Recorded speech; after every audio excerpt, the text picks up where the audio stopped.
And I want to make 3 points clear before I leave you all today. First, no matter what the regime does, it is doomed to fail.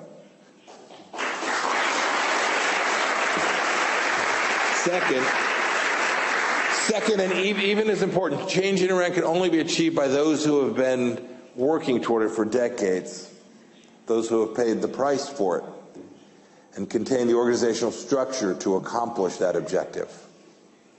These things don't happen on their own.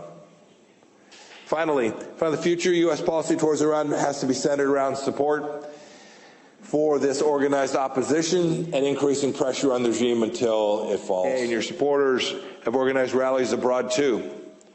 One such rally, numbering in the thousands, happened on September 19th. It took place just across the street from the United Nations, protesting Raisi's visit and in support of President Rajavi and her 10-point plan for the future of Iran. It was glorious to watch traffic stop in New York.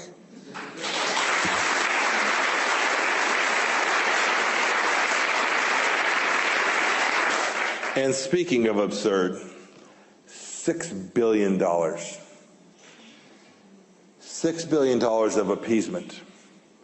More evidence that the Biden administration's recent decision to pay to get Americans home to their families, something that I worked so hard to do for so long.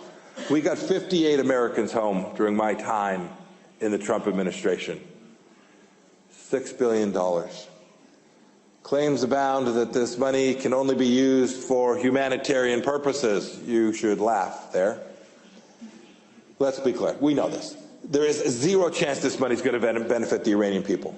None. You all know this. The regime just got $6 billion to spread terror to America, to Israel, and to destroy its enemies all across the world.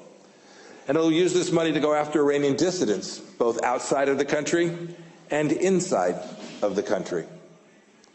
$6 billion to fund its brutal oppression of the organized resistance inside of Iran. This is a page straight out of President Obama's playbook. We now know that operating inside the United States government were people working on behalf of the United States ostensibly, but who were taking guidance from Foreign Minister Zarif and his henchmen inside of Iran. You know, I remember when I became Secretary of State, we cut off funding for UNRWA precisely because of this risk. We knew where this money would go. We knew that the previous administration had been listening to the leadership in Iran. We didn't know that they were so deeply infiltrated inside our government. You know, we were able to sanction Iran, put real pressure on them, and we still brought home 2 hostages. Mr. Wang and Mr. White came home to their families without giving one single dime to this terrorist regime.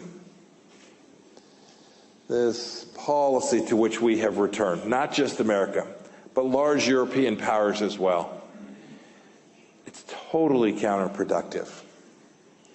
Iran's newfound wealth, we'll see it in the months and years ahead. It'll fund terror abroad and oppress people at home. So let's wake up, let's get it right. All of us, not just the United States, but every one of us. Listen to the voices of the Iranian people.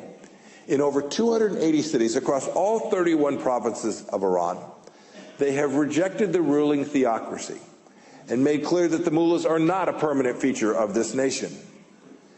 Chants like you all have said here today, of down with the oppressor, be it the Shah or the Ayatollah. We do not need dictators.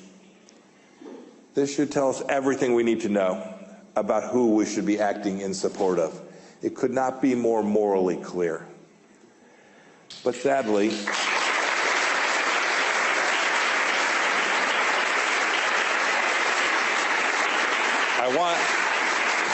I want to close with joy and opportunity, because I believe it is real and it is deserving. As we seek to support the resistance movement inside Iran and out, we must consider what the future should hold for Iran, what it should look like. What is it we want? Everyone here wants freedom for the Iranian people. Let's talk about how we can achieve it, how we can build something that can not only replace the regime, but do so in a way that is lasting and secures freedom for everyone inside of that beautiful nation. As I've said before, Iran will never return to the dictatorship of the Shah, nor will it settle for the current theocracy in Iran. The remnants of the past monarchy have failed to gain any traction during the uprising over the past year.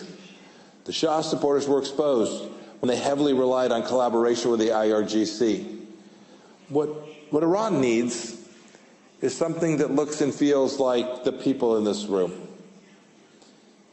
People who simply want freedom for all, a governance model that is reflective of the people's will. We don't need dictatorships. We need freedom.